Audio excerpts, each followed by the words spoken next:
I was never meant to remember what happened in Innsmouth, yet even now, years later, the sea still calls my name in dreams. It was during my first journey through the New England coast that I first heard the name Innsmouth. A man in a Newburyport grocery store told me, quite casually, that the bus line passed through a decaying fishing town that few people visited anymore. When I asked why, he leaned over the counter, his voice dropping into a whisper. There's something not right with that place, boy. The people there, they ain't quite human if you know what I mean. I laughed, but the unease in his eyes silenced me. He told me that Innsmouth had once been a prosperous seaport, but years of isolation and strange customs had turned it into a ruin. Its people were reclusive, unhealthy, and possessed a peculiar look, large unblinking eyes, flat noses, and skin that seemed to glisten faintly even in daylight. Some claimed it was inbreeding.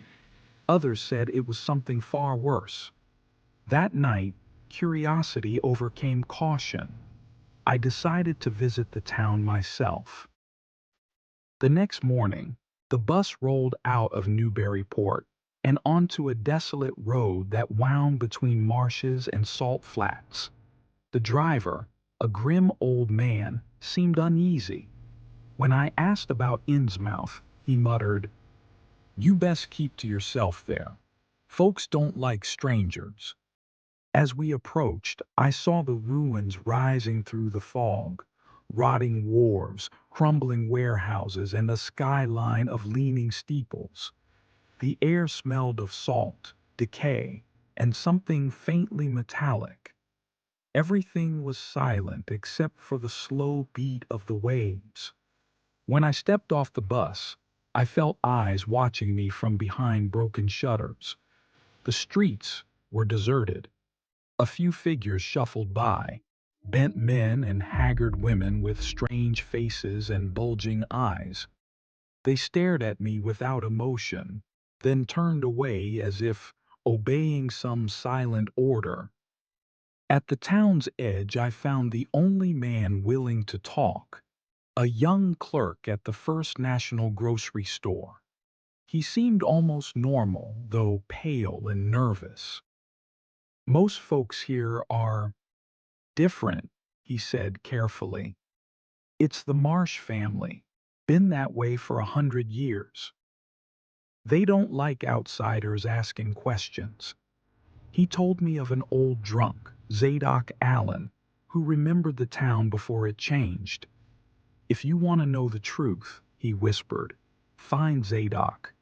He'll talk, if he's drunk enough."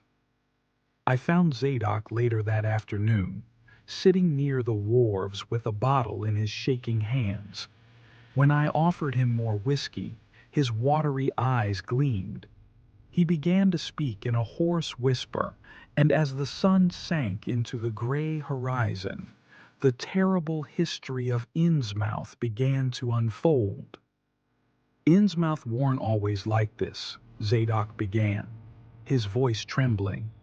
"Used to be a fine town, full of ships, sailors, and trade. Then old Captain Obed Marsh, he went too far. According to the old man, Captain Marsh had once sailed to the South Seas, to a mysterious island where natives worshiped sea gods. The islanders had gold beyond imagination, strange jewelry shaped like fish, frogs, and twisted faces of monstrous beauty. They spoke of their gods beneath the waves, the deep ones, who gave them riches in exchange for sacrifices. Obed brought their ways back here," Zadok said, his eyes darting nervously towards the harbor. "He built that refinery on the docks and started the same rites, called it a blessing of the sea. And soon, the fish came back. The gold came too. But the cost," he shuddered violently, "the cost was blood." As the years passed, the people of Innsmouth changed. Outsiders vanished. Families disappeared. Those who resisted were found floating in the harbor, and those who stayed began to transform. Their eyes grew wide and lidless. Their skin thickened and took on a slick sheen. They stopped aging. They began to whisper in strange tongues to something beneath the waves. Zadok's voice fell to a rasp.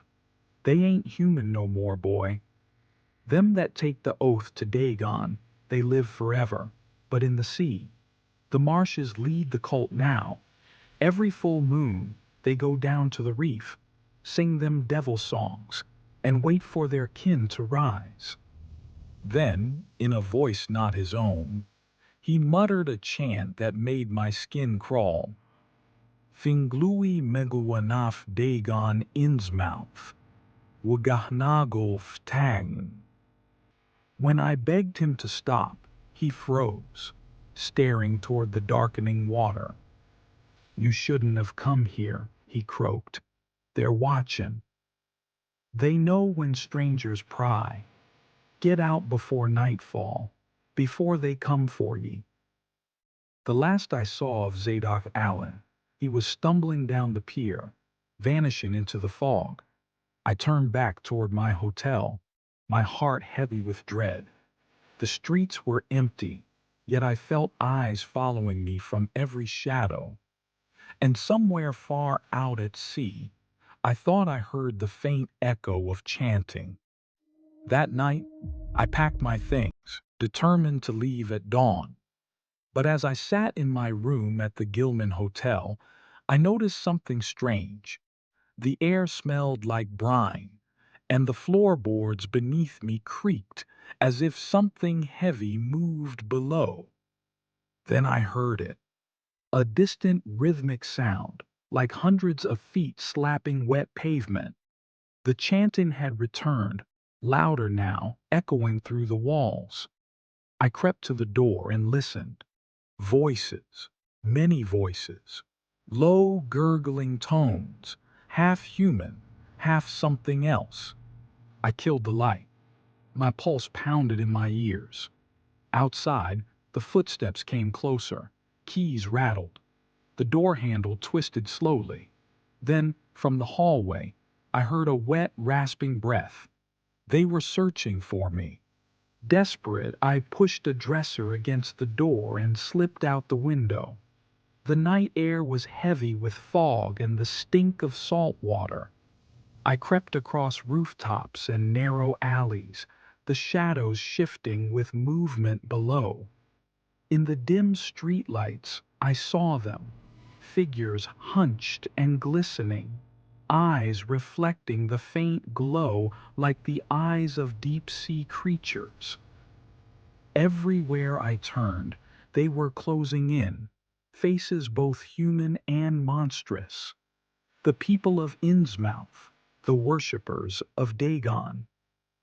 I ran toward the bridge that led out of town. The sea roared like an angry god. Behind me, I heard their cries, throaty, bubbling sounds that were neither speech nor song. I didn't look back. By the time I reached the road beyond the marsh, the sun was rising.